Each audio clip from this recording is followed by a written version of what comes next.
Hello everyone, welcome to another section of the FreeGen hyper-convergence video demo.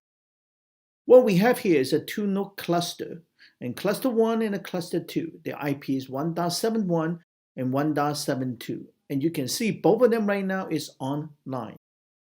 And this is the cluster 2, 1.72, and the hardware-wise, what we have here is a Xeon E5 2620, and the total is the 24 core.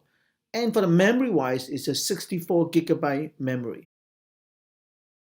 And for the other unit, the cluster 1, where it's exactly the same. The IP 1.71, the CPU is exactly the same as the other unit with a total of 24 core and also 64 gigabyte memory. Now we come here to see the Windows 7. As you can see right now, this unit is already in the fault tolerance mode.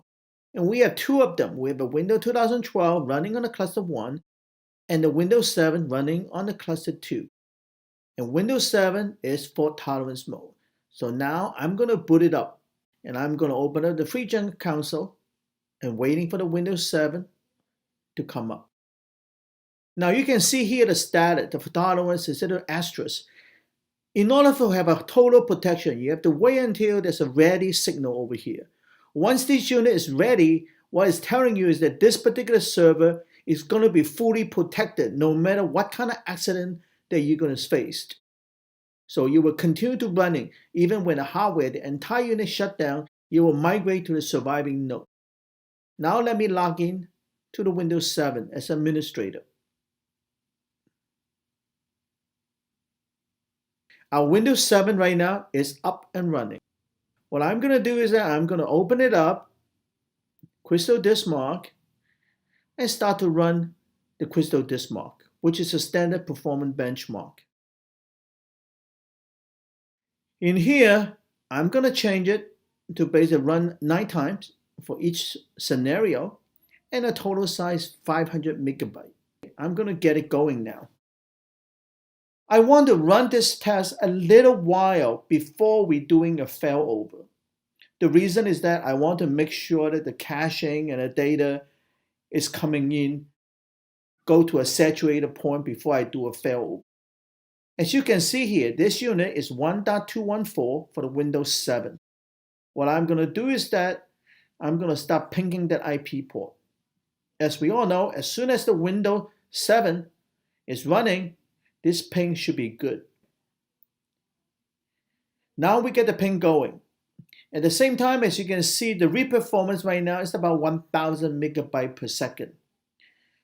Due to our block-based virtual technology, plus our 3Gen proprietary caching algorithm, our performance in general is 4 to 5 times faster than our competitor. Please keep in mind for this number. In general, a gigabit fiber channel, people consider to be fast, you will only get about 300 megabytes. But in this example here, we are giving 3 times performance for our C drive and the D drive. Now, as you can see, the write right now is getting close to 700 megabytes per second. And as the time goes on, this performance is going to be getting better and better because now the caching is starting working in the background. Now, I think it's about time for us to start to do a shutdown of the unit.